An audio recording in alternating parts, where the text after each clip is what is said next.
Yeah. Pai kusare gal pai gal labangal nantungal linde pai gangal nandaide ya paile.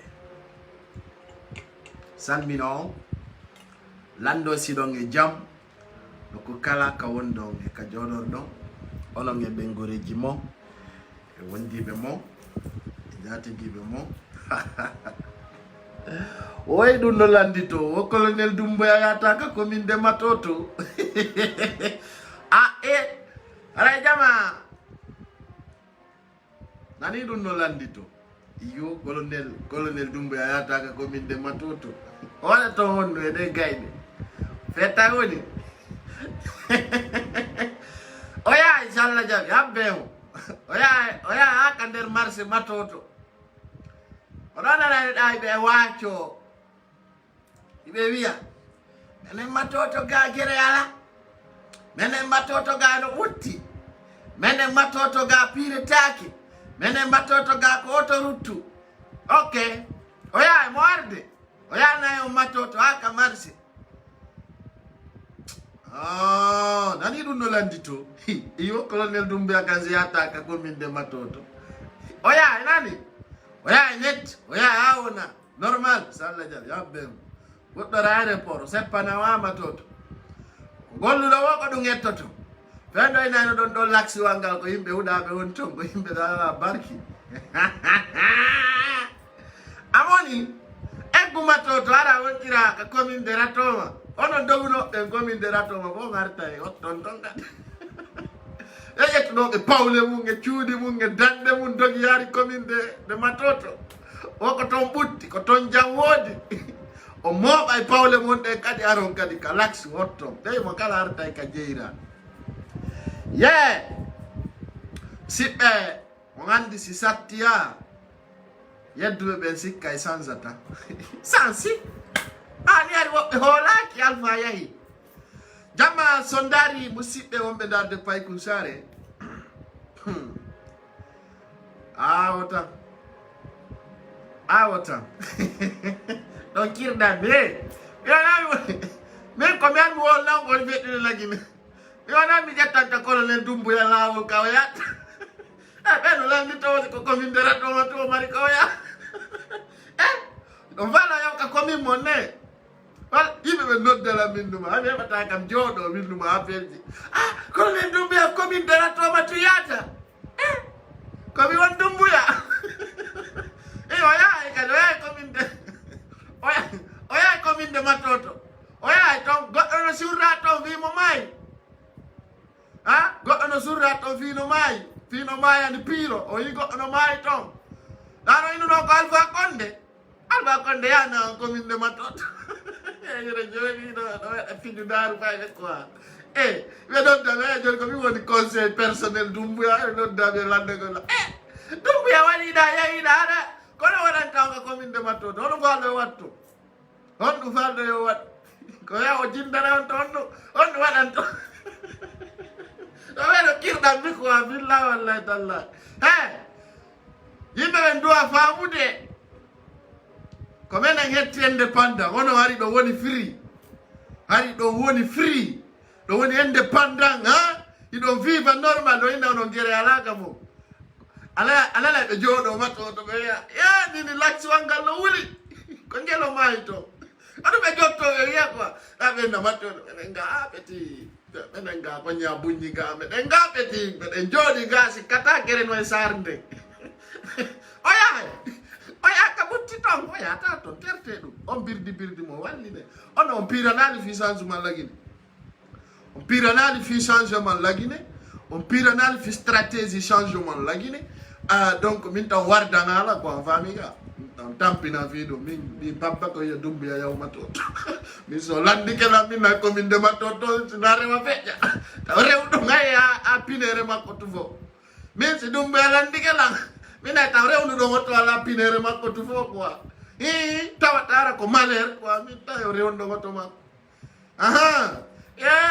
ka commune de Ratoma ko do ngwareta orewa dongo yalto ya do ngadi bereka ka ufala si welimo orewa Matoto si welani mo taw mono tout ça là ko pirando rien absolument ay marché mo ngoron ko on cutugo yimbe birdiɓe yimbe ɓe min ma sofi ka lacci sofi yawa ɓe ƴetti pawle mum ɗen dogi yaari matoto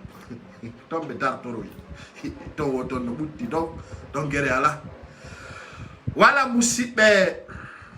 ɗon andi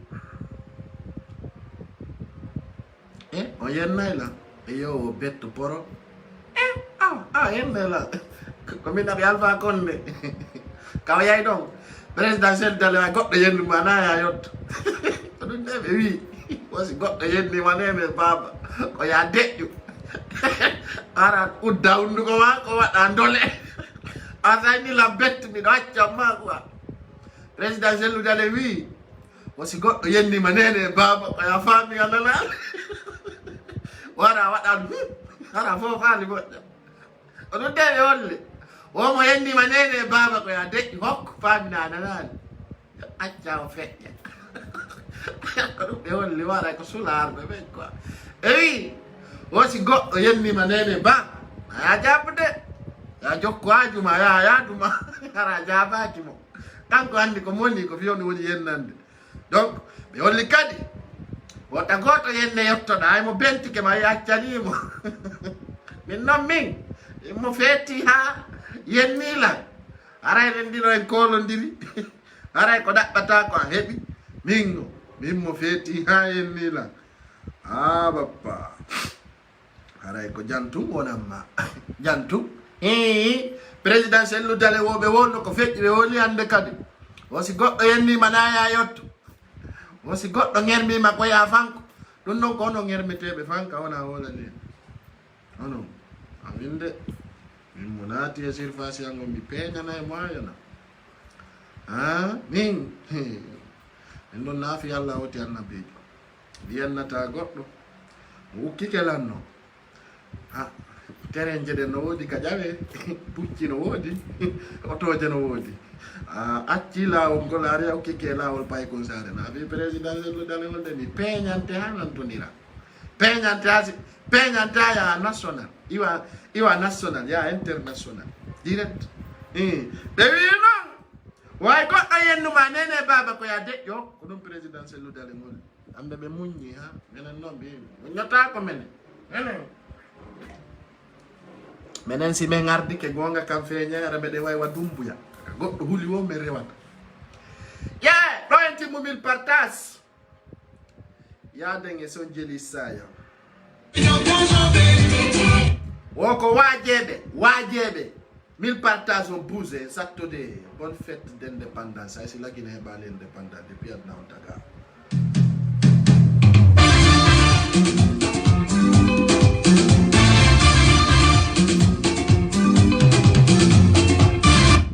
partageani patima ko ñande nan jaɓata ɗum koy algol ɗo dara ɗo ha yodo ara partage tan jaɓata ɗum ɓottoɗa ala partage o ɓe mbatto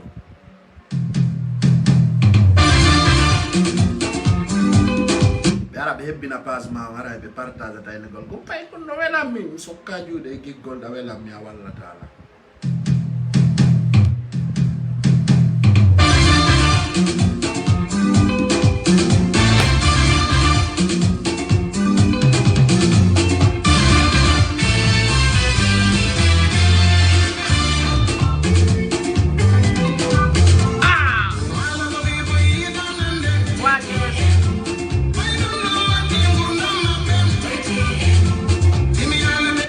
sare no wola piiji ɗi buyi woɓɓe yiɗa nande min ɗo mo partage aɗo tar moɓanomi ɗo e perdugol tanji mo yo yaw imattuɗo escoro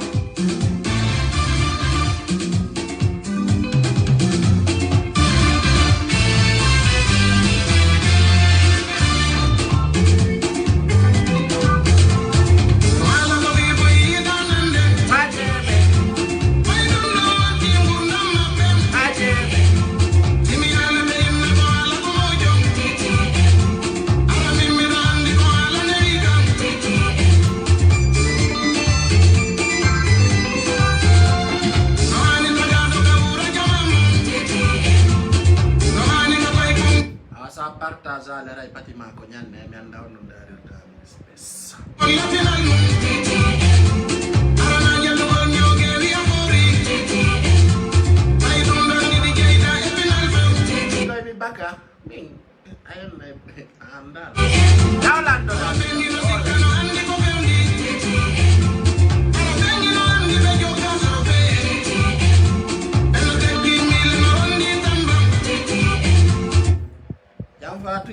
watti suɓude nana yimɓe ɓen kay FDG fof boni hey Fatou Ñeeloy komin soccamma mi wi a tuubana jama on ka henti fen innugol ɗo men tuubiri bonki komi wowlanma ko min mi fenata mi wi a tuubay ko laaɓi pos innugol ɗo yimɓe gono ton kay FDG ɓe moƴƴi woɓɓe ne ton ɓe bona a tertoto ɗum a yalta e ɗum few a wala to tuubirawa bonɗo a fuɗɗi taw Ñeelo e ngal konta e birki a wedditano wiyete ambotum o inni ɗo wondi birdi e yo argo nde jaba ko woɓɓe no tan ko ɓe woni moƴƴa o fuɗɗi taw kirɗanɓe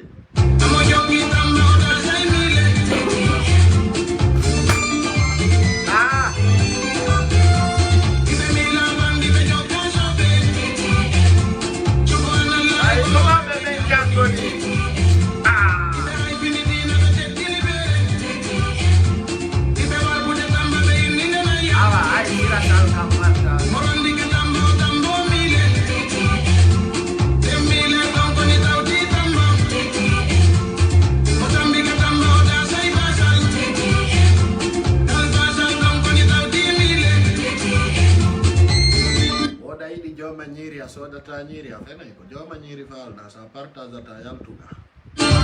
sokka juuɗe gon ɗuɗgol ɗuɗgol suuɗigol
pay kusari ande kikide kaje yititi ay do ngandi mo kala e kala mum e gido mum e jattiki mum e senditanaybe mum do ngandi e sajidi fo me yewtay hande non Bafoy ittiyanki addi hande ara kanko Bafoy o wala général de la police hara kanko himo ngaldi jodi e wobbe landitike moƴƴa Bafoy si tawi toni din ko uttaji e si tawi di buutu e si kono woni kanko Bafoy holli o suka ardo do kanko colonel Dumbuya haray o hersini be moƴƴa sabuna Bafoy no woluno piji buy e so yande colonel Dumbuya o feti indépendance au niveau de Kaloum o yahi ha o natiti ka kan min noddi mo indi berde nde walaki woni ko no faala do parce que kono sukabe ben woni ko men ardanto miijo mon ko ande amen mi wi mo direct colonel Doumbouya yo yaltu ka pale o watto tenion o nata e commune de rato mon wayno désordre wada ko ni minni mo genre de combat tawaka woni accutunde do didi hikko mi wada pick up wal e auto balewal gotal may minni a colonel Doumbouya commune de rato mon nangungal woni taw yaltina fewndo do isare nde fo ko ni minni koma o hewta commune de rato mon e ala be ini otoje de mawdo ay be hewtile be tay kadi way hari ay goto abbaki kono be tawi commune de rato mon no way wa people chinois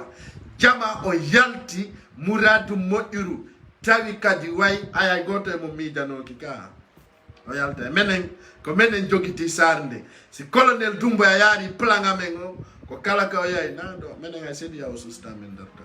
sedi ya o fetude walla wala goddo me wala barsata mais colonel Doumbouya yo nangu commune de rato mon to yara no presinato yettiotojo makko den wari ka commune de rato makko waddon konko ka ludde fillede metti adna la hoje timas jidi nendi et puis kadi complexe zéro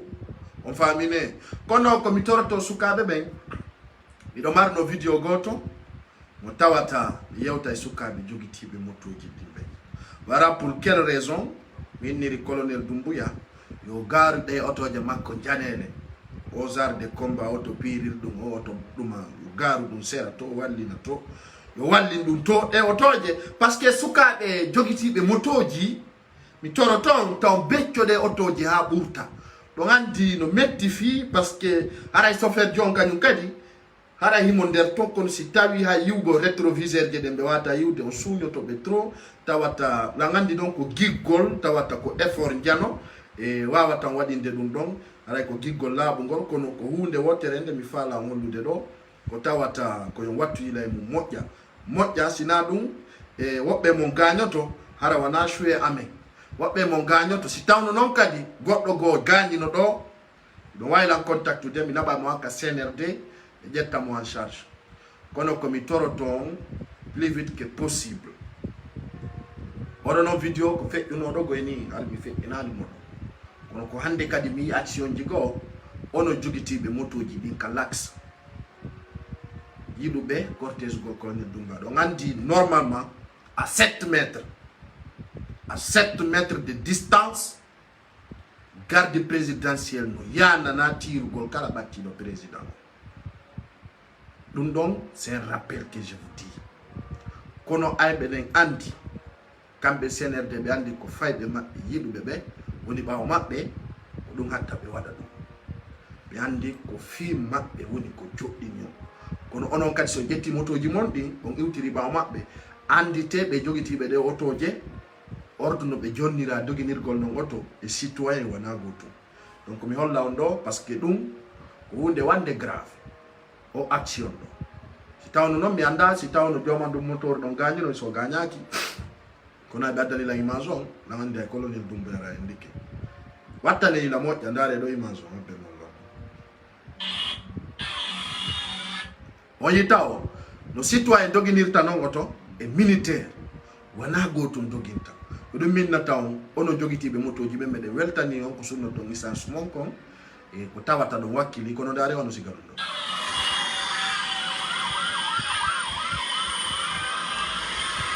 oyi golle mabbe den oyi kono oyi ka oyi le be darike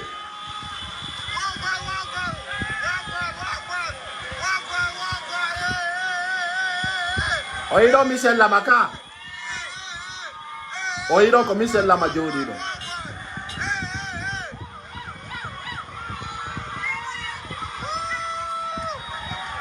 oyi ko Michel Lama jodi do onon be andabe ko do ina te Michel Lama o do ko Michel Lama ni voilà mi fuɗɗintin na vidéo pour une dernière fois fikke be yalbe you partager au maximum.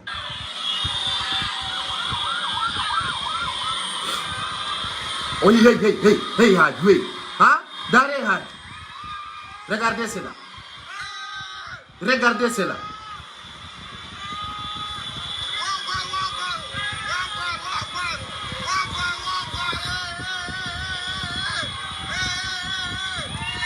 Oye ndari ay be tipike ha. Oye ay be tipike ka. O mi sella ma jodi do.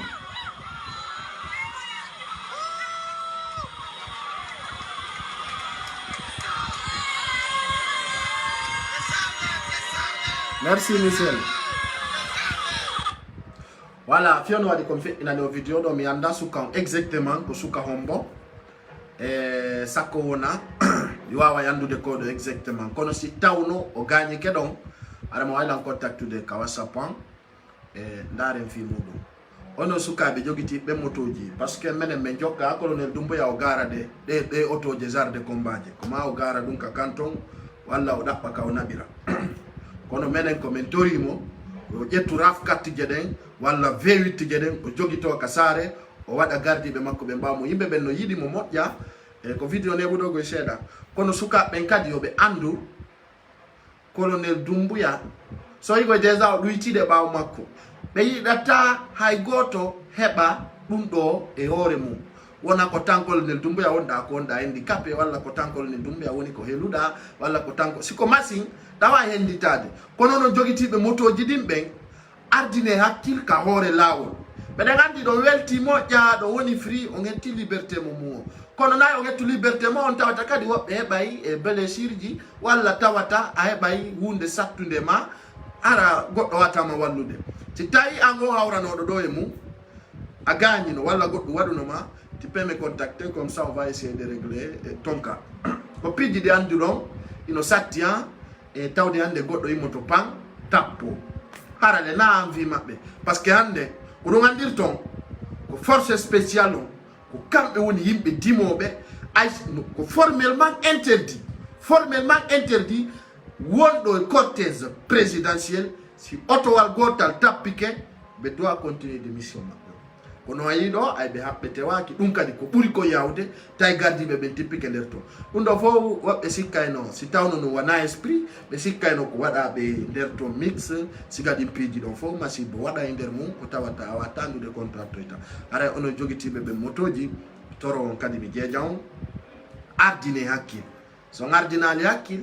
on defa hore mo masibo ka tawata o wada yawtede ande nder mudum do nganti ko fetti konkona akiri biji buyno feƴƴude ka nder capital men ko tawata welo ngol no fokkiti e fiyo indépendance o nder mun non do ngandi bimbi ka 8h nyoni kanko colonel Dumbuya ha 8h39 be immino wado gol piji nafoji din leydi din e souvenir indépendance bonne fête d'indépendance kono do ngandi la Guinée e bali indépendance depuis hettiden a enen koy dogudo yaltu ko tumon den dum woni men tidi nasi gadi piji do nder mun yewtugol makko ka commune de Ratoma e ngolliray do tobbe buy ko tawata hande kanko colonel Dumbuya dare d'abord regardez parce que wallahi billahi tallahi e sa yaray do kanko colonel Dumbuya o jindiray wa embalo hara ko auto makko tun kanko tun e gardi be makko pay ko yido e der sare Conakry de simme maya o jinda hara goto susta ngeddude o do non ko jeune o yahay ka andruwa ka jeune ben yata ton kala ka sukabe ben fottata o yahay himo ka service makko ko lando leydi ndi kono kala ka sukabe ben fottata colonel Dumbuya yahay den sen jeune ko atti ko kadi mo yidi sukabe be kala ka sukabe ben fottata ko neddo mo wona aruka to nintinaki mawninkinaki sa holli mo service o wada donc o yido ande ko yaton dun do ni ko parce que do ngandi ya des infiltrés ko dun do woni ko me fala YouTube ma ko yi déjà ko do be nata image de jour Alpha Condé meda hebude dun do on yi ça c'est à Bambeto on yi ne wala ka di video jini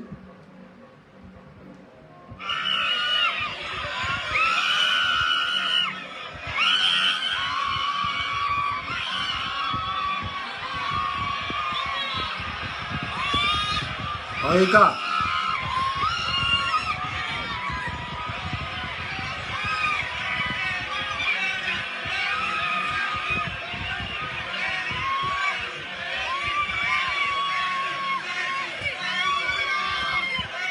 Allah ko gongore ni ndeysaan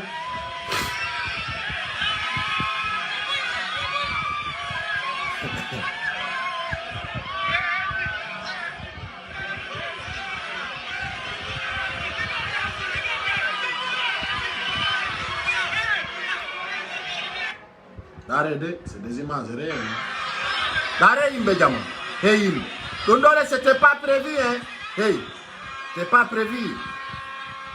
Arrêtez, Mbebe. Na ko haldi dana ni de. Na ko haldi dana veu. Na ko haldi dana. Na ko haldi dana ni ko menen tun décidi ko ma wara. Menen tun décidi ko ma wara.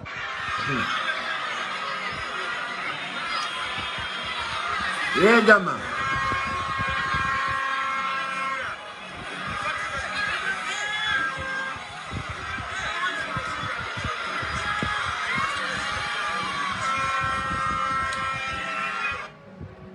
Voilà, c'est des choses. Na dumbusu.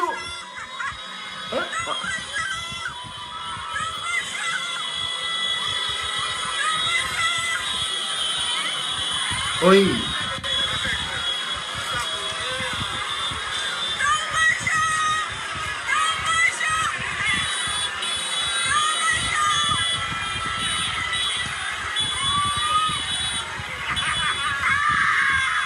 Ça que ça choisit.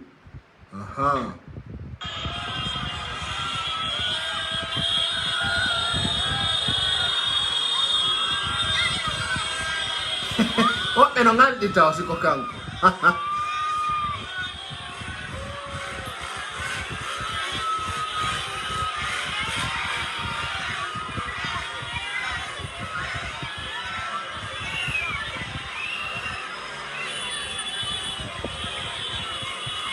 Voilà, on s'est gardé au droit à Jogago.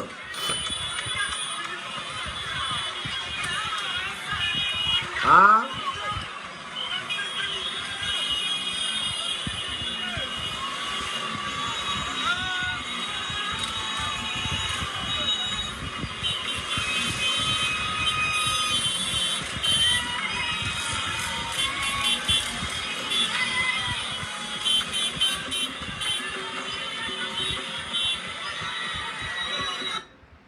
Voilà, il y en a plein. Hein. Voilà, plein de choses. Voilà, musidɓe wonɓe darde Payko Sare. Hande Bafoy no hersi ay goɗɗo Danilan ɗo joni photo makko.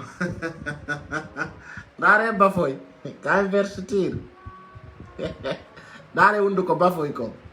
Hey, dare ɗo hunduko Bafoy kon. No ƴuufiri. Dare ɗo aju. Ça fait honte aujourd'hui. Ka Bafoy en jooɗotono wiya commune de Ratoma on ko en yimɓe rebelɓe parce que hiɗen sali opinion maɓɓe on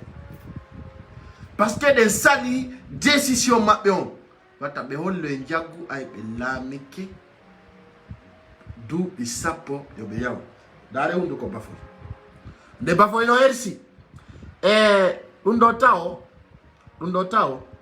ko début de commencement on ni parce que kanko Bafoy o ziza kataw sakko condamné ɗum ɗo taw ko hendu ndu wifi mo yeyi ko général de police eyi hunduko no hersi no jooɗi no hersi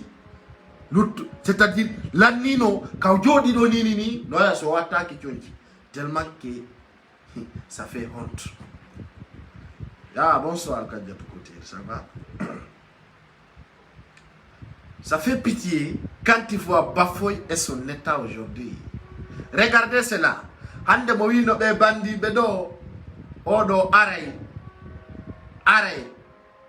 sans ana dum do jamao onana tano kono hande ay ko Bafoy jodo todo tawata tellement qu'il est honte tellement honte. Jodi do no hersi no wadi ni no croise bras. Ça fait pitié vraiment wallahi billahi. On a nous dit. Allô. Ça fait honte tellement les anciens bandits délinquants de ces capitales qui étaient réunis juste pour nous séparer. Hande dono labani be parce que premier ministre nommé on andi ko fiyo no ngani be do di Moussa Kataw on no ngani be ka poste di mabbe don ko parce que premier ministre on jo ina Kataw e seminaro on no premier ministre jodoto si on premier ministre don jodi ke o limosay kala wondoni e fonction fuɗɗori ka au commandement de la gendarmerie fuɗɗori donc ha ka police e nokkeli puy on andi sabon be limosirte parce que be halani no be golluɓe ɓen ka c'est gouvernement gollata ka gouvernement kesso mais pour quelle raison ce soir je vais vous dire cela hani woɓɓe no landitade fiyon ɗum bafoye no ka poste e mum ɗon ɓe woni ɗon kono ɓe commandaki ay goto he hiɓe ɗon ha premier ministre nommé ɓe itte on premier ministre arowo ɗon kon ɗon ardata e yimɓe premier ministre o noma gouvernement makko on o nema ko tawata kala Alpha Condé nomino goɗɗo ɓe itta ɓeɗo ko ɗum joɗori ɗon jonnon ɓeɗo kadi kaɓe jooɗi ɗon si ɓe ittama haray ko poursuivugol ɓe direct par ce que ara ɓe woni citoyen o simple ara yande kadi ɓe yaha ɓe réponda acte ji maɓɓe ko ɓe waɗi kon bonnereji e yewtereji maɓɓe pour quelle raison je veux le dire pour quelle raison ande ɓeɗo ɓe tawa ko tawi nokkeli buy ka tawata yimɓe no wara ka ɓe wolani hoore maɓɓe ko tawata vidéo ji no woodi ɓe yaha ɓe réponda ɗin acte ji ɗo ɗon andi o waddinamo wonɗen hari laggine ñande won ñande on nana e drogue nangama on yiyata drogue nangaɗo aray ɗo he laggine no fokkiti probléme janogoy laggine conséquence jano no fokkiti ɗo ajuji waɗa e sarne hari depuis ko pour la première fois drogue no nangue laggine ko sunne yimɓe ɓe yiya hari ñande o ñande ko nan ton drogue saisissama kono a yiyata ka drogue on waɗa donc ce que je vais vous dire chers Guinéens chers compatriotes hande ɓe nanguno drogue ɓe sunnimo vidéo ji ɗi no ɗo mi hollayo joni noon on andi bandiji buy kokayne buy no nangano tan Alpha Condé dossier ji ɗi no joguita ɗon andi ɗon buy nangunoɓe e naɓanoɓe ka nanga ton nangananoɓe e ka tawata piijigo yawno ton ɓen ɗon ino andi ko honnu wawno wonde kono mi andintinta ɗon telen ka on drogue nangano ɗon ɓe yiltidirno haalaji ɗin woɓɓe ni ko commissaire judiciaire woɓɓe ni ko général de police ɗin piiji ɗon fof po aray ɗum fof koko ñawete yalta si ɓe yeeyutu si ɓe maru fopp ɓe artira ko sunnete kon sunne ko marete kon mare haray ko non woniri yo yimɓe ɓen andu ɗi bandiji ɗo hiɓe kuroki piiji bus wanno e côtéji maɓɓe ko tawata population no anduno fi mum kamɓe tigi hiɓe andi se gayni ɗon arte nder leydi ndin fewndo ɗo ni ɗon andi fewndo ɗo hiɓe faala kamɓe RPGiste ɓe ɓen waɗugol pologami jano e nder colonel Doumbouya e hande hari buyɓe maɓɓe holaki colonel Doumbouya laamike kono itti hanki ka o waɗi investir makko tawata on yippiji buyɗi yewtude hanki e vidéo men on hani kadi ko metti ɓe hiɓe faala yo récompense Alpha Condé warɗo men assassini men dogini ɓiɓɓe leydi ndin waɗi dictatoriagal joɗori etini Alpha Condé on te récompensé. Alpha Condé n'était jamais président de la République. Il était mal élu en 2010. Tout le monde le sait. Donc non, on tape pour berne kajodordo yaduna on RPG. Nous ne sommes pas contre vous, hein. Nous ne sommes pas contre vous. Je vous dis seulement, quand vous êtes homme, comme vous le disiez, rentrez au pays, yon libérons Alpha Condé kaujodi donc. Parce que hande envie maɓɓe on ko darugol no déstabilisera laamu Doumbouya. Dans ces lobbies, on va vous donner des détails valables en vous disant si vous êtes fort, vous êtes sûr, rentrez au pays. La Guinée, c'est vous, non? La Guinée, vous avez de nationalité guinéenne. Allez là-bas, mettre des désordres. On suma, on wawa yiwde konko habbino ɗon parce que ɗon andi hiɗon tawano eko déstabilise leydi ndin hande kala on guinéenjo wonɗo réclamude Alpha Condé on to réclamatamo goɗɗo notoma on organise des manifestations goto notaki on organise des événements sur Facebook goto notaki et aujourd'hui pour quelle région wonɗo réclamugol kadi Alpha Condé Yala na ndo wunde wotere wala bam. En tant que no yaltu de réclame fi Alpha Condé, il sera emprisonné. En tant que vous réclamez Alpha Condé, il sera en prison. Parce que ande, mais ande on exprime on ko vanza gol. Esprit de vengeance woni ko jogi ci do. Esprit de démagogue.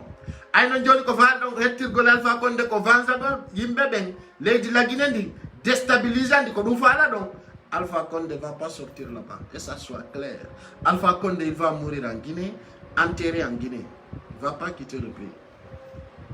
Donc là-bas, on a des musiques, mais on a alors des bains, mais il y a des sédiaos. Mais là, non, sédiaos, qu'on pourra pas notre de la Guinée, qu'on parle de Bibi. Araïhala Kandé. Est-ce que Hande, on y Francino condamné investiture, colonel Doumbouya? E condannali o yesedi awono la fimu e wo ulali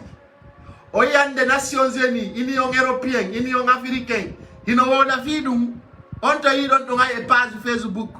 ayata o yiba hande no wo la fi liberté Alpha Condé o ayata do ngay nokku sabu andun taw piliya wa burga ngal jandude der leydi ndi la première dame c'est une française e wolata porto wolta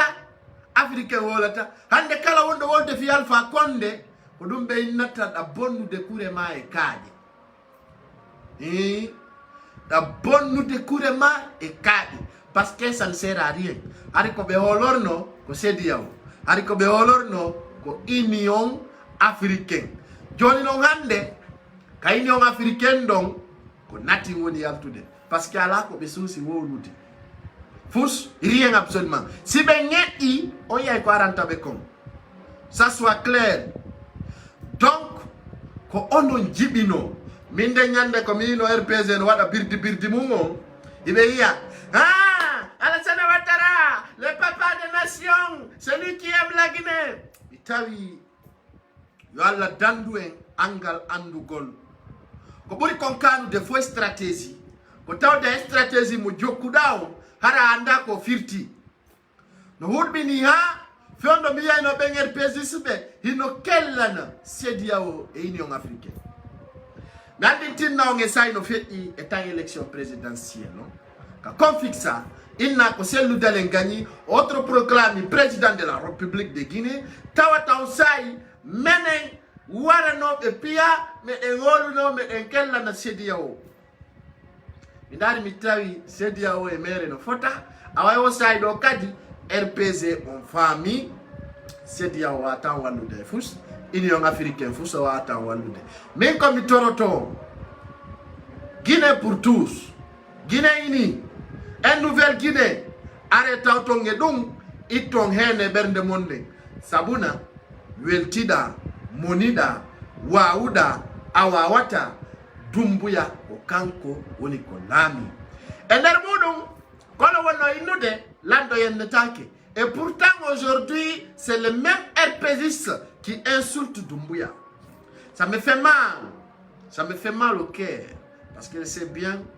pour changer votre mental ça fait un problème mais on va mettre des stratégies e stratégie di tawjo non tigi ka social media o yana yore mon kambe tigi be futti kay nugol si o plaza men do fermi me wudi ta goddo me ala o jude men me wada golle amende me wada iyo tawon wana hala hande o kambe wonno innude o kambe wonno innugol lando yenne taake ka e Dumbuya ko lando leydi ndi hande ka transition hande ko kanko lami si tawi teddungal nunno RPZ no marno dum be natano goddo malgré hande andifton be no faala e ukkindirgol e Dumbuya musibbe ibe créé compte ji sa nati e sasi compte ji din c'est-à-dire à propos de ces comptes atawa e compte ji din fo ko e mois de septembre de créa e nder din compte ji be créé kadi tawata ko inde fuldo be créé di hibe yaade be yenna yimbe be famina ko enen kono Allah danaki Allah no suti kala wondo wadde dum do ko buri mi mettude kon fu hande ka burde do ma pagol fi communication de sensibilisation no wodi fulɓe wonɓe addande en ɗo ko wiyete kon déstabilisation de la communication. Honno woni ɗum ɓe wonɓe addude ɗo hoyreji ka réseaux sociaux ko tawata ko hunde nde tawnoɗen hiɗen ñippini hiɗen harmini fewndo ɗo ni hiɗen andi ɗum ɗo ko mami yewta si innama élection présidentielle fokkitama ɗo hiɗen andi ko hombo laamu ngun ɓuri sutagol. Joni noon so yi wano makanera kaki on neɗɗo mo Allah huɗi tawowo o wowli piiji o tuuti o ñamiti o waɗi piiji buy hande ɓe tawi ka opposition par ce que ɗon andi hakkunde Allah ko honorable Sellu Balde yewti kon o suka mo laɓe o wi hande ɓe tawanoɓe gouvernement Alpha Condé duwaka jonnede yewtere nder lagine hakkunde Allah ko gomo makko ɓeɗo ɓe duwaka jonnede haala e nder leydi lagine ndi ɓe jonna ɓe duwaka fuɗɗori bafoy fuɗɗori kala golluɗo e gouvernement Alpha Condé o duwaka ƴettude haala fi desudugol fi leydi ndi lagine on tigi duwaka duuɓi sappo e goo ɓeɗo no desudude e hoore jaggu ɓe wujjude ɓe brigandude e wadde piiji buy un nouveau Guinée ɓurini komi toroto suka conscient komi torotoma wattu yiila e kon ko waɗata propos par ce que propos mo addata on ko si tawi mo waɗanma nafoore si tawi ala nafoore ko ya walli hande so jetti toɓɓe maɓɓe ɗe ɓe woni wadde ɗen hande taw ka fewndi ɗo ni mi ala noon premiére défaite RPG on ɓe ala taw président ɓe ala président jo holluɗo ko ɗo woni président ka RPG ɓe alama tawno noon ko haɗi Alpha Condé wawa yaltinde opposant jo au niveau de RPG en 2020 fika élection mais ngalanno après Alpha Condé RPG heɓata dirigeant wawo dirige parti o e wata Condé taw e fuɗɗor heɓugol défaite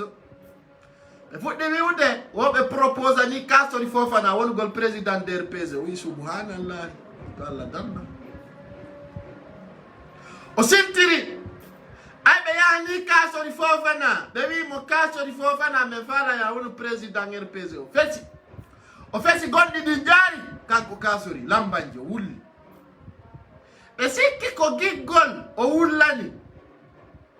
o wonu tari PG ɓe arɓe ɓen taɓe waru moore ɓe yaltani ka nder cour to oyi subhanallah min wonta ɓe yo ɓe o wolani ɓe ɗo yo ɓe yahan jane ɓe yo yahan jane ara wona président de RPG la ilaha illallah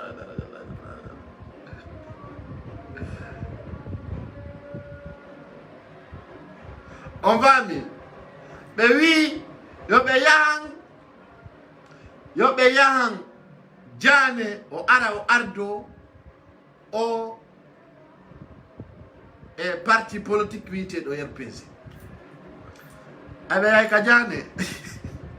jane werde ɓe ka nder cour ayna ka salon de ɓe ko fi RPG ko ardo parti o jane wi min jawle komi jatta gonɗo taw ɗum no haninen mi o jawle ko ɓe tawi kanɗo fof ɓe taɓi yala ko ɓe accirinmi way fu yala ɓe immi ɗon ni ɓe yaya ka docteur Ousmani Kaba fi o ardo on parti on yimɓe ɓe no mari parti politique kanko o yahata joni noon ono e ko taxi ɗon daruɗon kon ko ɓe innayno ɗo yave des jeunes au niveau de RPG hande hay waɗugol assemblée ɓe wawata ko parti ombo politique woni waɗugol assemblée nder leydi ndi parti ombo innete hande yomin waɗu assemblée ala hande parti ji ɗi lagine fop ala wonɗo wadde assemblée fuɗɗori Sidia Touré parti goto pet IFDG woni waɗugol assemblée par ce que kon noon tout parti existe fewndo ɗo e nder leydi ndi ko lutti ko fof ko proparade ala hay waɗugol taw assemblée générale national ɓe ronko homɓe woni wadde ɓeɗo si élection communale fokkitama kombo votantam si élection présidentielle fokkitama kombo votantam kono min ni on ala déjà ko comparaison zéro assemblée ala ko woni wadde ɗi parti ji ɗo fof malgré ɓe c'est des grands partis honte ɗo yiide hay ka Facebook be ala hande sa joddini da Sidia Touré a joddini da pay kusari har mo kala ya me hubbini patum be darata Sidia malgré be ya c'est un grand cadre Sidia fiyo hebu image fiyo imbe ben andu way Sidia Touré tawano e nokku on yali Sidia so joddinama to selludale joddinama to Sidia déplace to ara o jodo takko selludale si selludale fokkiti hara Sidia Touré do ƴetti hore munden no yurno bawo don tun fiyo caméra ƴettumo hakkude Allah billahi wallahi ndare je parle la connaissance de cours si mi yaltini kadi imagine tawa ko claire Sidia si selludale jodi ke to ko tonga ay si o sakkiti karde o dara no négocier o immina goddo na o bawo na atta ko selludale mo jotto hakkuni Allah billahi wallahi tallahi hande ndare ta konto be woni wadde assemblée ka parti IFR est ce hay ka Facebook do yide assemblée mabbe no gasa non jango be na be wada assemblée parti di politique buy no dira lagine wako mi am me wontida ara sibe futti ke yewtere na bay mi filma be minni be min nami cameraman ile mi nami cameraman hakkunde Allah ha ko birdi re mabbe ni dudu hande non be yakko be parti politique hay ka paaji mabbe Facebook yimbe darata be irmiya yoni non don andi fewndo do ni si tawno président Doumbouya o wadano alerte harayno ni wala ko jodo e der palais o ko honto président Doumbouya frappi kala parti politique la gene frappi be non ko welimi o wi dambulele no udditani jama on fo ok fo welti fo dogiyani o wi dambulelen nani odo nara do na do lessa s'il te plaît mi anda page di Facebook no dudi ci tay ko mi wola ta ko wela tama ti n'aime pas na wai kitu de kapaza directement ti nani am donner comme des leçons na wai kitu de kapaza ya handara katawa tabende mano wali ko dum Facebook no dudi ya Facebook no wa page Facebook no wa page kaka falda o data ko mi watta ko wela tama ti n'aime pas forcer ti pe quitter hande sergine ser compatriote colonel Doumbouya o wi porte jedel no udditi buy dogi busi dogi o yina eli kamano no doga do no yalta Doumbouya fotte payle de peñani oto wal makko ngal ko yoni o yalti mo yenna awa hari buya mabbe hino dabbude porte je no yidira e Doumbouya fiyo hebu poste fiyo wonu ministre Doumbouya holli dun na problème o kala ardo no fala postu kan no fala won gol ministre tanala kono wacca wandi proposi mabbe din fo o holli non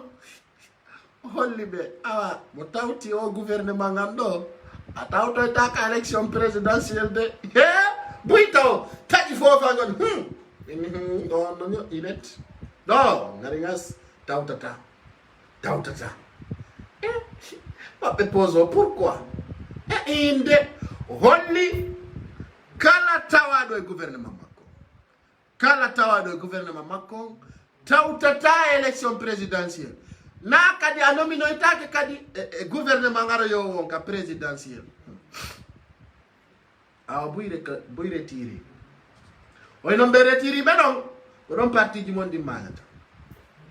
ko don parti ji mondi mayata parce que de en hakkundange Allah ko be si wadama do taw élection communale dun don pari législatif dun don pari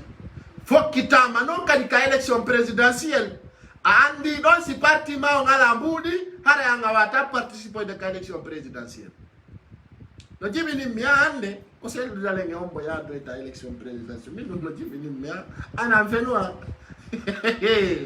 hakuni Allah hande nel parti di politique di lagine do fo ko selu dale to lande te 1 milliard militant be makko be collecta di diwano direct ara même pas 24 heures di walik et parti politique di lagine fo tous les leaders ti be jodi ke do ni be fokkitama pang 1 milliard di walo fi caution adila e Allah on se manana to benna Doumbouya a vendu le pouvoir, Doumbouya a trompé Télétini, Doumbouya a fait ça, Doumbouya nini nana, Doumbouya s'est monté, Doumbouya s'est descendu. Soyande kono anini be. Kono mbudi be aninde. Ko anini be konfo. Ko est-ce que Doumbouya wawa sanctionne gol wiya awa sello dale président ko ka élection présidentielle Doumbouya wawa tadu. Doumbouya wawa tadu parce que o yihande ko jogiti mo Conakry konta pilial makko bunda ngal marde dole ko commune de Ratoma. Ci a woni lando e der leydi commune de Ratoma aussi jogiti kema ayanata ko be do wawata jogitagol ma hara a hula hara kadi goddo watama memude commune de Ratoma to wadi e der commune jiri Conakry ko be do tuwata ma joga gol hara jamma nyalor ma berde mano dami hara hula be do non foppuno andi présidentiel Dalen wana ko yo goddo landi to kono lati o présente to ay ko parti IFDG woni ko choisi o présento ya e non élection o yinga be fuddi kala yennu de yennela ay min gonga kan mi wowlay ko dum mettatabe am yandi tinna non ay o fuddi ke monagol ay mi andi ko mi won partager au maximum partager cette vidéo ay mi andi fuddi ke on natude kandel berde fuddi ke meƴƴagol der ton amiara non mi bombarda on ambe non mi jodo moƴƴa nano mettude on ko humpado kon ko mi ngarata humpita on partage eder mum sede sellu dale lamoto jamma ko mi tori Allah Allah dando mo nawlare Allah dando mo sabu gagno kono feno wawata déstabiliser de sellu dale figure makko on fewndo do e laamu ngun hay goto wawata intimidu dawron kalama ngol den hande kala ko wiyete kon corps diplômé e nder leydi ndi ko wiyete kon corps diplômé mi anda sironga c'est-à-dire voilà ko wiyete kon yimbe ambassade kala arowo e leydi ndi do fi changement e fi ko wiyete kon collaboration kaka sellu dale mberdata si yarti don non e yahay kadi lambe janduɓe ɓen si ɓe ara e leydi ndi ɓe yiida e sellu dale se gayni ɗon sukaɓe boy au niveau de CNRD ko yimɓe anduɓe sellu dale oɗo o yangike o tampi e hoore nunɗa e nder ko taxa ko ndar ala ka ɓe yi taras ko tawata sellu dale depuis o laami himo wujji goɗɗum walla himo bonni goɗɗum hewtude colonel Doumbouya ka gangungal laamu o ko ati kon ato e mutago tagado tanti mari glam la yuro o ni ato ko ati kon taw toñe wela sellu dale wono toña malgré tout ala ni ko wawde mo wadande acciten 16 makko IFDG on lambo 16 be accutude be acciti 16 IFDG on donc accita on yino image et vidéo di mun kala wonno do gitta deuxièmement hakkena ko RPG sikuno konta ko sama kala wona woɓɓe wi he ɓe nangoyi sellu dale yiyeɓe kondisi mo maison centrale minen tigi yimɓe buyna bani président sellu dale piiji ɗin ayo hendike o windi ka page makko o inni kanko sellu dale himo liibi himo waywa poisson dallo o innay goto nangamo o woni free parce que o bonna e nder mum hande piiji buyno ton ko tawata no signifie onon no sikkude ko Doumbouya woni kon wadude ko wana wona do gidede ne ay mi do yenna do o isiga be yimbe do ko be yimbe hudabe wadi ka paaji mum inde fulbe hara ko mani c'est-à-dire naabe mani kabe ko be Burkina bebe be no habbiti ara déstabiliser communication men terto den dum o tay jabu o do mi wi depuis baawga wi min goto iwata e geremu walla dabbo ya problème ala sikka ko mi régulantamo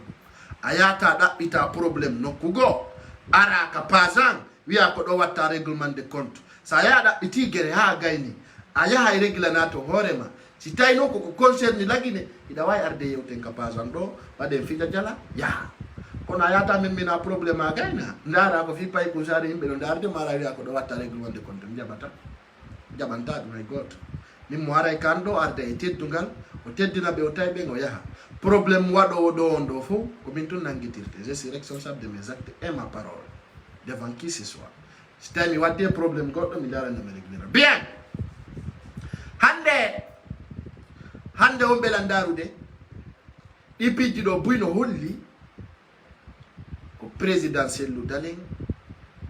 ko tawata nokkeli buyi e ko wona yahede eno wona yarede ko tawata hande buyno ton no taka goy no ditatum opposant kono hande kono ngani ni di parti di politique luttidi do hande kono ngani be ko est-ce que de wawa sendutugol IFDG ko non tawani be kono on plan don ko plan fort do ko honno be rewrata be sendindira yimbe ben ka IFDG o sarti di non be woni sarti di buy sarti di mabbe din non sarti di mabbe din ko be andu on wonata tiktak meden o ya suiva mi do inna IFDG no mari communicant be mabbe be si be yewti o non de IFDG be yewtata menen comme blogueur influenceur international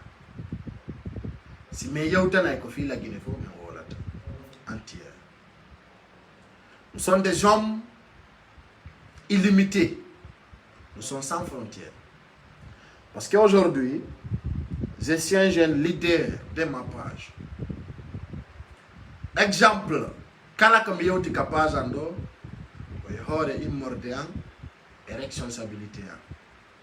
fi ko mi wolata kondo dum nangirta dum sellu dale fi ko mi yewtata kondo dum nangirali wondo landarude o mi dabbi renseignement souci ari wodi donc si dum do wadani lantana wala mojjere ko mi yangani capacité ammu mi jogiti yon formellement kala ko mi woli do goddo landi tortaki parce que beria ko on to nanda dum ka capable pay ko sare mi ngani wala ko ni responsable donc ay se mi lando ya ma min ko mi woni responsable ko mi ali ko one exemple imbe boy contacter la fi programme jimu si me ba di renseignement labu do mi wolata be sikka mi do boni parce que kala ko woluda ko an woni responsable de monde no ko ngandi ko woliri ko ngandi ko sabondo wolani jonno nder ndaretebe ben fow mo kala ya ndara anda no konto gonga ka woni e ko wowla ko konto reality woni ono do fo nyande o jetta tanji mondi ngaro ndaro la mbura fo wona fo buri be wado be video ji fo kono do ngandi ko woni ko oyine ara nder mum IFDG hande kadi on wudditi gite iti 2010 à 2015 be sikkuno gite mon den no ombi de ombaki de so yande Guinée woni e nouveau Guinée buy wakiliki tonton dimboji bixel hande konnu ngani ni di parti di waweta participe gol ka élection présidentielle o yino yimbe no wiya yo dumbu ya wono yo wadu 5 ans o yimbe donc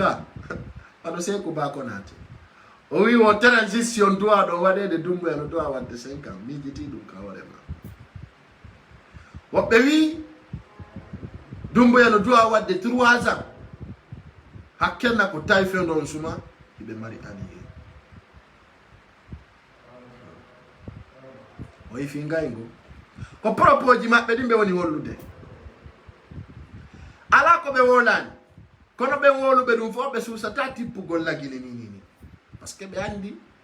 ko be fala wada gol ko dumbu ya ko masibu pon be fala hande be fala ka dumbu ya wona ero be fala ka dumbu ya wona ka histoire be fala ka dumbu ya wona neddo tawata fi makko wolete ha jange ay fi lagine dum woni be fala ka parce que be andi kambe do Sekou Ba Konaté capitaine Moussa Dadis Camara e Alpha Condé ɓeɗo jangetaki sina ko boni histoire la Guinée jangetaki sina ko boni ala e nafoore sina lorra ko ɓe impose ani guinéen ɓe o yi goyay ka photoji ka honora ɗon ka pale ɓe yaltinali toon Sékou Ba Konaté ɓe yaltinali toon Dadis Camara ɓe yaltinali toon yimɓe buyɓe mi sittantan sabon ɗum par ce que ɓeɗo ɓe wawata représentude image la Guinée o aye hande no gonɓe faale maɓɓe o gande ko darugol si ɓe cuynay oɗo ɓe ya bon faut pas organiser les élections reste dans le pouvoir ko nini ko ɗum kanko colonel Doumbouya son heɗi ke discours makko o wowlitike o wi min cogotako laamu ngon dey min organise élection min jonnita gagni ɗon ara ko yore laaɓa ko ɗum o wi ɗum no walanaki huɗaɓɓen ko ɗum metti ɓe ɗum walanaki ɓe et puis ko andir ton hande ɓe jonna on koddo mo ganda ko colonel Doumbouya tun woni militaire jo laamiɗo premier jour o joɗɗinaka laamu o natoy kapale ça c'est un signe. J'ai dit dans l'armée guinéenne depuis ɓe fuɗɗi ƴettugol laamu ko colonel Doumbouya tun ƴetti laamu ɓorna metelel ngol o natoy ka pale o wali ton o ñalli kanko to ɗay janngo histoire la Guinée o hula a jama hande ka fokkutuɗen ɗo en innata goɗɗo ardi hakkille innata goɗɗo sans stratégie kono ko enen ɗo wawata wallidirde jonnidira juuɗe hetten laamu ngo laamu ɗen no moƴƴiri kanko colonel Doumbouya o wallitoɓe sabuna hande si mi nani ɓe sukaɓe wiwɓe Doumbouya ko frère jom maɓɓe si mi nani yewtereji ɗi ɓe wolata mo ɗi tawa no muusi kamɓe ko welaynoɓe koye luttu e tampude ɓittine frappé jukkine soke a handicapé ɓe pii hande so yi bafoyino hersi hande dare haju jama dare hersa musidɓe woko général de police dare hersa dare c'est jeune là musidɓe ko ɗum woni ɗum ko ɗum woni oɗo hersini e o hersina on ko par ce que o wona capable onon ɗo ɗum jekkuno mawɗo handicapé jo mo hakkille mum sotti yo ardo waɗɗon dictatoriagal joni ɗon si tawi noon hande waɗo faɗɗi janggo a faɗɗiti janggo dans la semaine tawi hande ɓe wiya voilà en change ministre fou Allah e o tan ara ka quartier um bafoy tawa mo jooɗi ɗon e jullere poore awo yaltata leydi ndi ara ka nder quartier bafoy tawa mo jooɗi e jullere poore ɗon mbaari ara bafoy ni ara Allah fuɗɗike o yoɓude ayi comme mo jooɗiɗa ɓeyama ko bafoy e wolangol ma fi histoire ji lagine a yurmi ha ittire no ittira o ara on fottay ka quartier ji ɓe seppa oɗon le fokkiti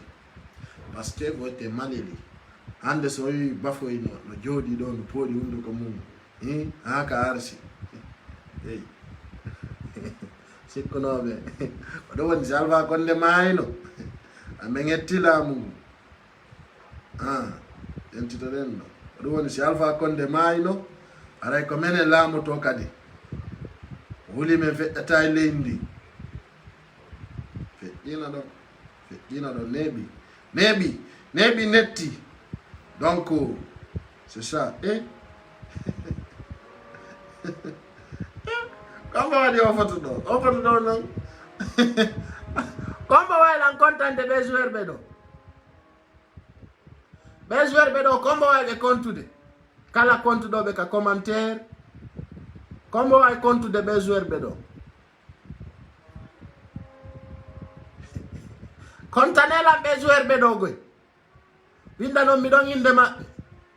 Ok, inna mi comme modi anka beni, y a pas de problème. Qui peut me compter ces joueurs qui sont là s'il vous plaît? Ah, Bafoyen, merci Ibrahim Asori. Ah, e on bokadi. No ta mona nomo, ko dun dongo wawi ni berde mabbe no monti. Mo yenni en day yotto. Qui l'équipe nationale, comment va be compte? La ila. Clavier, taper clavier que de main. Bafoyen, nefu de na dun don ko ya windu inde mabbe ndey. Rajila Alpha Condé de why Amadou Sadio Jane Aboubakar. Ok Jane, yeah, merci Ibrahima Diallo ankari ko no ganduda ko ekiponni ay kasori Jane no e fami Jane on kasori onon do ko Jane to gandudo.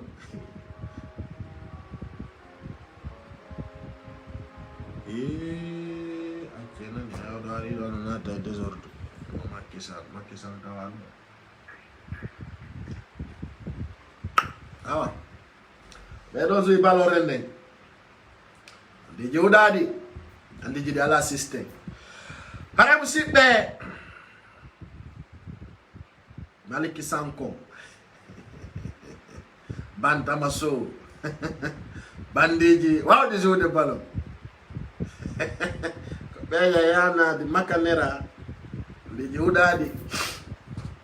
bedo musibbe bombe darde pay ko sare o saydo bedo hande ko bedo na dienge nambara balejo kis nambara huda kono acci ministre premier ministre joddine premier ministre joddinama do bedo limo zama e wotan leydi ndi minnuma kenum aduna wi fay lagine kenum aduna wi fay leydi ndi bone yejjetino ay fi bantam kenum wi fay aduna e nder lagine hendu ndu wi fa o nyallal dal fo wallahi be yowta be fop be pita be leydi sanaru be no jodo nena ko demu wonno ministre tan Sékou Touré wattitiri ni fop wettintinna e leydi yetta nouveau génération joddina o fami artawa lagine c'est dans les normes mi jodike e say no feƴƴi min daari bafoyɗi wolay no fi walidara e commune de Raton tawata ko miskinoɓe wona piyeɗe miskinoɓe wona luubeede miskinoɓe ɓe sodani armo e ndiyam wulɗam ɓe piira fi gardugol Alpha Condé geray on geray ha tawata e lagine o yaltata haalanno on noon hay lagine o yaltata awa hande ka fewndi ɗon ɗo o yiɓe maapaki tan on maapaki parce que ko faala ɗon kon fof échoui on échoui de on échoui vrai non na birdi noon kadi échoui ɗon ko vrai échoui ɗon ɗo noon ɗo en geray ɗo en geray vrai hakkunde Allah en geray ɗo ha labana on poy pos ha ando ye on bonni leydi on peut et puis ɓeno feeti quoi billahi e nder ɗum ɗo fof kadi ɓe faala kadi ardagol quoi ɓeno feeti billahi wallahi ɓeno sikkude kamɓe tun barkina lagine quoi hakkunde Allah ɓeno sikkude kamɓe tun lagine tagana quoi ha ɓeno moɓa parti o politique ya donc alaji Cheikhouna Souma woli kongo gonga gwe kala waɗɗo promotion 3e mandat n'a pas de droit de parole en Guinée hakkude Allah ko gonga mum kala woluɗo fi 3e mandat doa yawde yeeya ñama ko ka marché hakkude Allah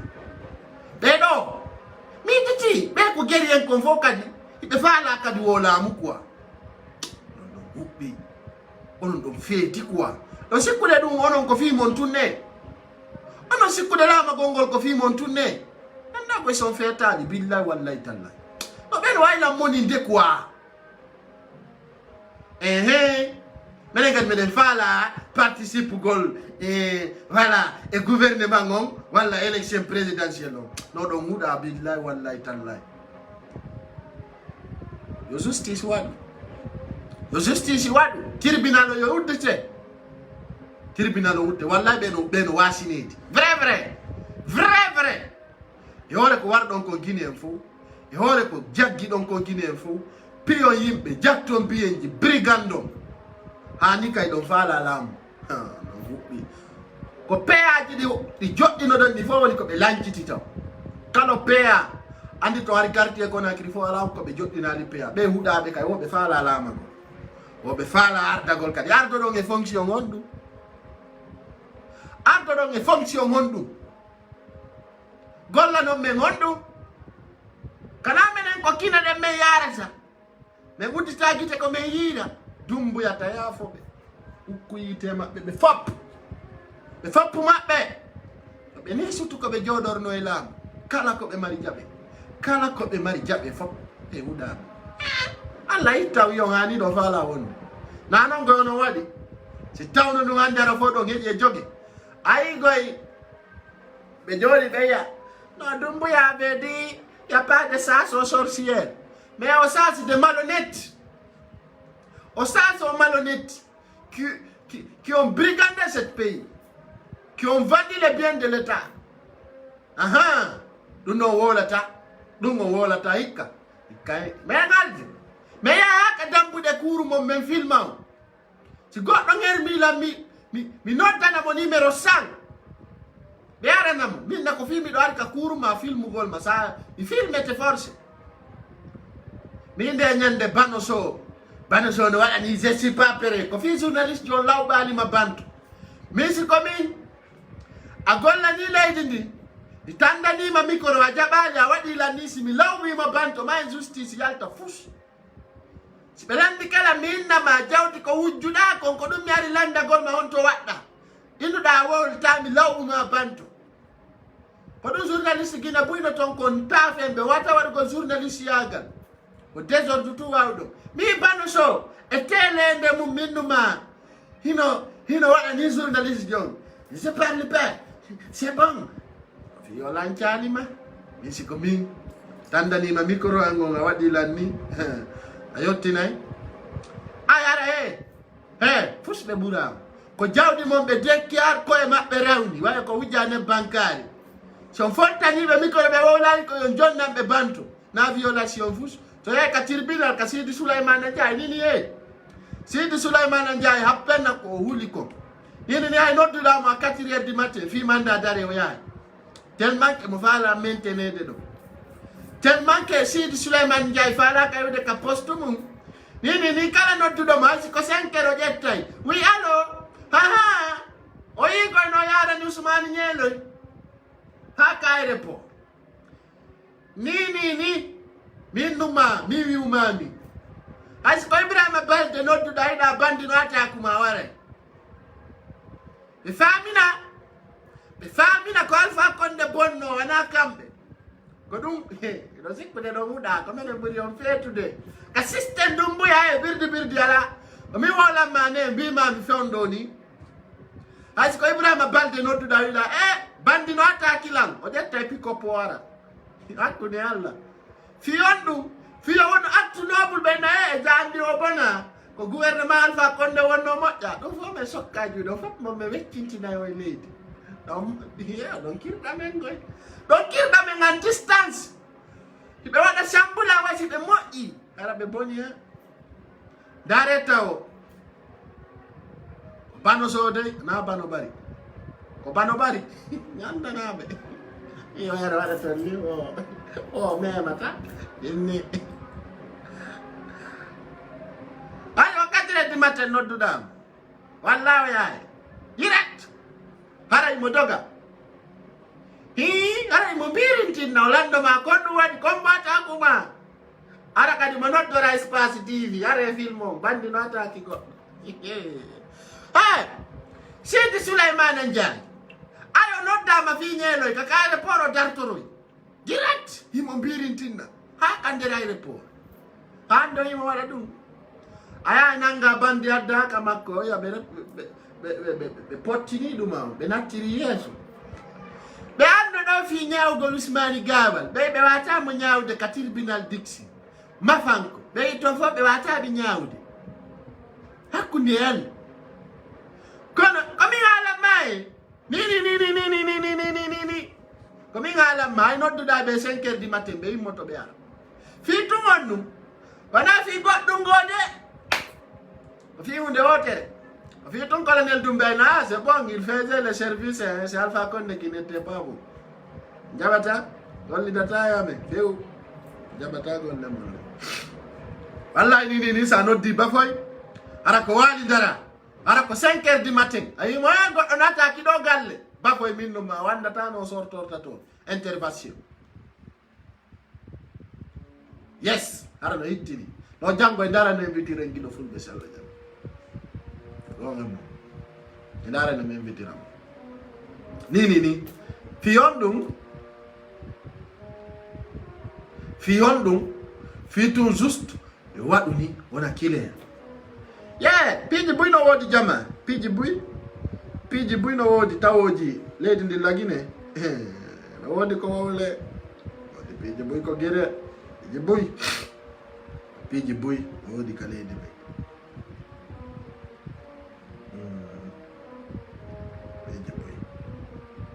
piiji buy ɓe ko serviteur ɓe ni nani yimɓe ɓen ko ɗum addanimɓe ɓe wi oɗo gollidi Alpha Condé himo goldude kadi e colonel Doumbouya hinomo mi anda no ko gollata ko pale ton colonel Doumbouya sa ala boydi wolnami naɓane kono ɓe golduɓe Alpha Condé o yimo ɗo oɗo o konno innete oyɗo o gollidi Alpha Condé mi faala kadi goldugo e colonel Doumbouya o konno innete comment s'appelle-t-il minen mi yiɗama toon ka pale toon few min faalaka golluduɓe e koro ɓen takko colonel Doumbouya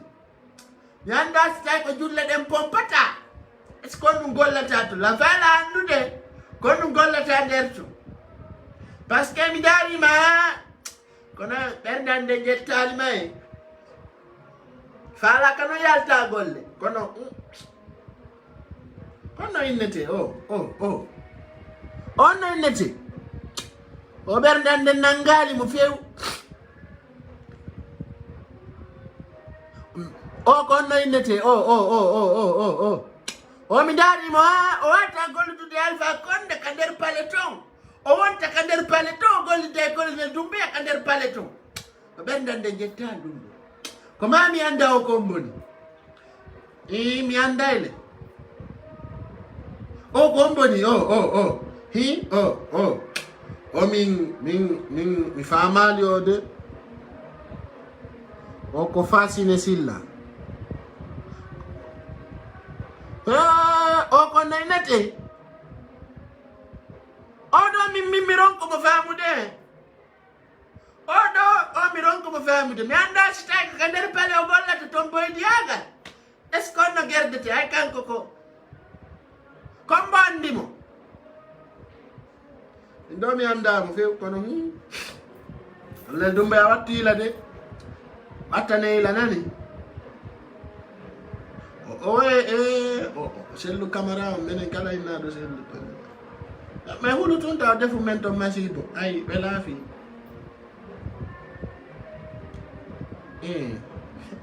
kamɓe arɗo ɓe gollida ɓe baka kamɓe ɓe baka few ɓe yarɗo to wo ɓe golla kono ko jibinimmi oɗo ko homboni ɗum woni mi famani few famani inde makko ne na non ɗo yo yaw ton waɗana men ton birdi so gandi noon ɗo gandimo awa woɓɓe ko sellu woɓɓe nen nako fasine silla woɓɓe nen nako min ɗo mi andanani minen noon golluduɓe ɓen e koro minen golluduɓe ɓen e koro on ɗon on mi yiɗamo takko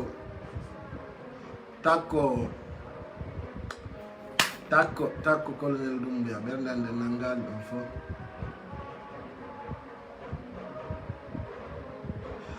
donc serguine ser compatriote ka yiɗen siga ɓeɗo wo e ganda tigi ko onno ton woniri kono menen il faut lire les commentaires. J'ai lu les commentaires. Il y a des gens qui disent c'est Fassine Camara. Il y a des gens qui disent c'est Aladji Sellou. Il y a des gens qui disent il s'appelle Aladji Sellou. Ah, mimi anda de kono innete. Ko mimi anda kono ingonde mimi da gol dube benge. Mimi da gol dube benge Alpha Condé takko colonel Doumbouya. Oko sekuno Condé. Idrissa woɓɓe no winda tunga kono gandi ɓimɓe wata andude onno innete nani kono noon kono min ɗo mi anda kono ɓeɗo min falaka ɓe few ton few ɓe yiɗaɓe ton few par ce que wayarde ɓe déstabilise programme ji ɗi bunde wotere oyi ka donc Idrissa awa min ɗo mi anda inde makko e laafi si tawi noon ara ko boydi yagal ok ɗo ay mo garande ton balde mi anda noon aray noon min gon ɗo ɓerde ande jettani mo woɓɓe no winda toon no winda awa min ɗo mi anda o gollidi Alpha Condé oymo faala kadi golludugol e colonel Doumbouya enen ɗo min gandamo kanko andi toon menen noon ko yo Allah wallu tun ane yawa ɗum on nder toon menen ɗo min sokkajuɗe min falaka ɗon fof onon gandi onon ɓuri men gandude voilà hara jama ata mutade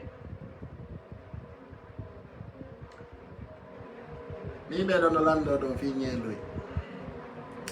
no jaaja ñeeloy falama waɗirde semblant quoi argol ɗo inna yimɓe ɓen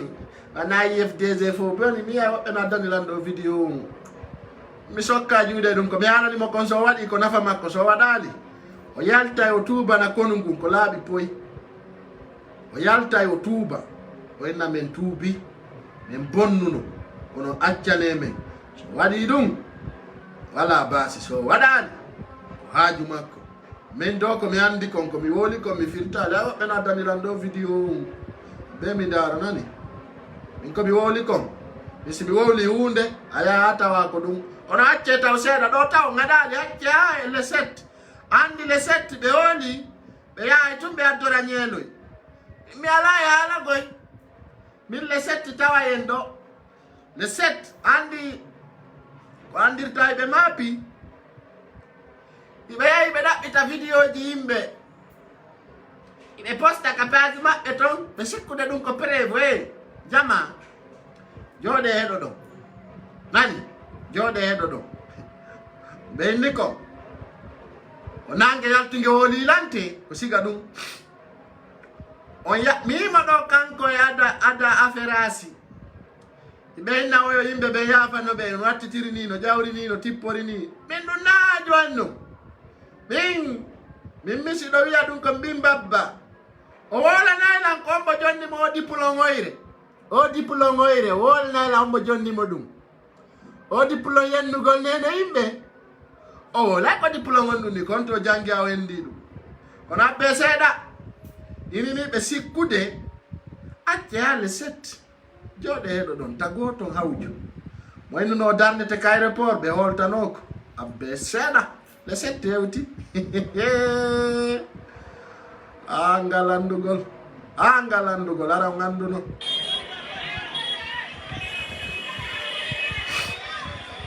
ngalandugol le 7 hewti jooɗe heɗo ɗon jama on tawa ko kirdi sada sare kona kirinde kon non tumi mari ko mi andintinna le 7 hewti ara tawa tappi balde sappo maison centrale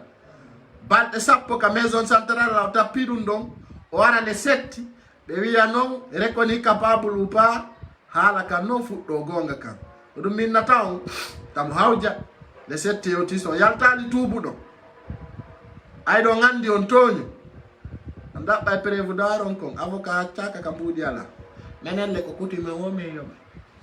hakkunde Allah billahi wallahi tallahi jode hedo don si o waw don ka kawore wawa don ka kawore abbe to mi do goddo andani no landun do o duma birdi mabbe addani mi dun do minno ma wi mami ibe tuba yo ma pake si vous pensez que tout va bien naka Facebook do o gere on naka Facebook gere on wanaka Facebook birdi on wanaka Facebook jama la banay no mokala gere wanaka Facebook watte la banay mokala Facebook kon do wana birdi akune Allah la banay mokala Facebook kon anako wade gere voilà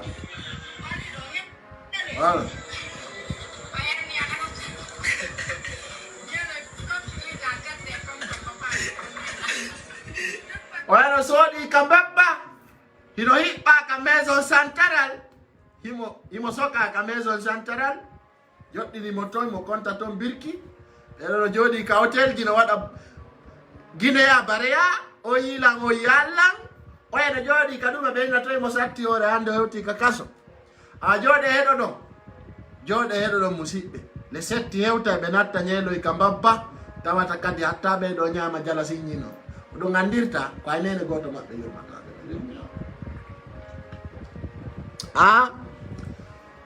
voilà mi andintinna on kadi haray Mandiang Sidibé journaliste international o haray on don kadi holli o porti plainte makko contre Fatou Nyelo Allah e dunia haray Mandiang Sidibé holli o accata haray Mandiang Sidibé mo andu dongo o bentano do France o no do monore ya fule haray kanko kadi o andintinni de bita kuru Fatou Nyelo no yennuno mo nene e ore tonya enzir public haray o porta plainte makko la ngandi le 7 haray den ton si Allah jab no wadi ko nyaawe jama yeso do anno wadi ko nyaawe akone yalla haray ko dum be holli haray be holli kanko Mandiang Sidibé o woni tobbere labunde poy kanko kadi haray be yennuno mo mawbe kanka di waccata haray Mandiang Sidibé ko dum holli e haray dum don ko teddungal le mo donc haray dum don kanko Mandiang Sidibé no yafutako ala ko be yennira mo mawbe fuso wadabe donc kanko Mandiang Sidibé kanko kadi o hewtini e tobbere ndey kaduma to yes ino do avocat noir wonnobe mo ben landade oui ça va tu veux intervenir fewndi e sare kona kirinde ilantiji na jawde accaneme ara dum non kadi kono woniri ara joni parce que mi halani be tertaki réseaux sociaux berde jama on no wuli baro yebede be maro yebe kambaba il a raison de porter plainte ande adon fewndi ini ko dum fewndi to Portugal plainte donc enen non be ngedi enen yata justice na bata goddo justice kon non kala na baado justice ton en wolay de dum non en wolay net vrai o ya injustice me wala mo naba ma justice me wala ara ko dum woni ton sibbe wonbe darde pay kusare ɗon andi ɓe waɗa ɗo sama kala ɓe sikka ko sama kala ɓe waɗi sama kala ɓe yennimawɓe yimɓe ɓe ɓe waɗi sambulan ɓe yenni yimɓe ɓe ɓe waɗa ɗo kadi sambulan ha ɓe nattoya maison santara ɓe waɗa sambulan noon ha ɓe wona toon few ɓe wontira toon noon ara noon ko ɗum noon kadi min ndaara noon kadi atta ɗo dumboya jinda yalta fus yalta mamadi yalta nati hara kadi he fus yaltata rien absolument hakkunde Allah rien si nanguɗo si wawɗo ma o nangima o naɗete o ɓaara yalta fus. Oui, avocat noir, attends, je vais t'appeler, je vais voir si je peux te recevoir.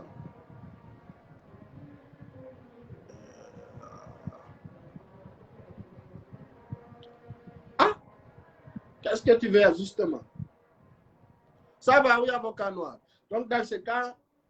on non ta mi mari come andinti now. Io fo sempre, pigli no fo kiti mingoi. Min do da come ala le 7 bi do abbi. 7 euti. Ando nele de. Nyelo konta do birkita o 10 jours. So adde taw ka tirpina. Nyawa ma don non kadi. O yiltita ma ton. Pilenti digo kadi ansene. Iyo non ko watta ko haray wana ko feddata kon ka réseaux sociaux feddata ka tirbina hakkunde Allah on tawa no yurmiya tawayo on doit revoir ce carafa non ko be ce carafa bonnani be no yata kanyum kadi angel andi do be wada do sama kala arabana sama kala fokkiti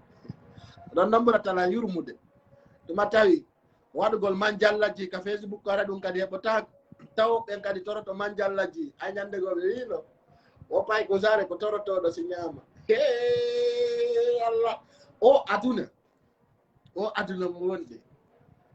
ñaamo ara wata wolo ara de anda ko arata haray ko ɗum musidɓe wonɓe darde paykou sare inchallah on se retrouve demain soir à partir de 21 avec un autre invité je vous embarrasse ino arde